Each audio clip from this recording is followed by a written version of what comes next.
बिस्मिल्लाहिर्रहमानिर्रहीम, अस्सलाम वालेकुम। वेलकम टू माय चैनल दावत इस्लाम। मैं हूं आपका दोस्त शफकत अली ऑफिशियल।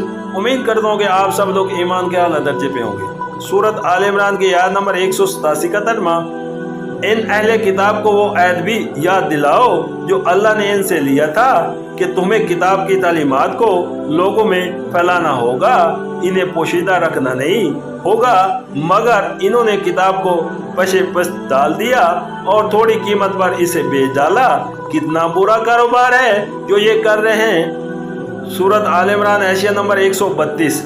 यानी इन्हें ये तो याद रह गया कि बाज पैगंबरों को आग में चलने वाली कुर्बानी बतौर निशान के दी गई थी, मगर ये याद न रहा कि अल्लाह ने अपनी किताब उनके सपोर्ट करते वक्त इनसे क्या ऐद लिया था और किस खिदमत उज़्मा की जिम्मेदारी इन पर डाली थी। या जिस ऐद का जिक्र किया गया है उसका जिक्र जगह जगह बाइबल में भी आता है। खसूसन किताब अतशना में हजरत मूसा अलैहिस्सलाम की जो आखिरी तकरीर नकल की गई है उसमें तो वो बार बार बनी इसराइल से ऐद लेते हैं कि जो अकाम मैंने तुमको पहुंचाए हैं इन्हें अपने दिल पर नक्श करना, अपनी आइंदा नस्लों को सिखाना, घर बैठे और राह चलते और लेटते और उठते हर वक्त इनका चर्चा करना, अपने घरों की चौखटों पर और अपने फाटकों पर इनको लिख देना।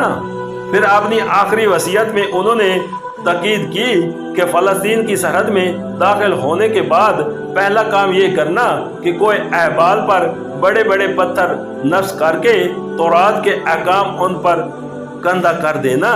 नेज़ा बनी लावी को तौरात का एक नुस्खा देकर हिदायत फरमाई कि हर 7वें बरस ईद क़याम के मौके पर कौम के मर्दों, औरतों, बच्चों सबको जगह जगह जमा करके ये पूरी किताब लफ्ज़ ब लफ्ज़ उनको सुनाते रहना। लेकिन इस पर भी किताब अल्लाह से बनी इसराइल की गफलत रफ्ता रफ्ता यहाँ तक पड़ी कि हज़रत मूसा अलैहिस्सलाम के 700 बरस बाद हैकल सुलेमानी के सजाजा नशीन और यरूशलेम के यहूदी फरमा रवा तक को ये मालूम न था कि उनके यहाँ तौरात नामी भी कोई किताब मौजूद है।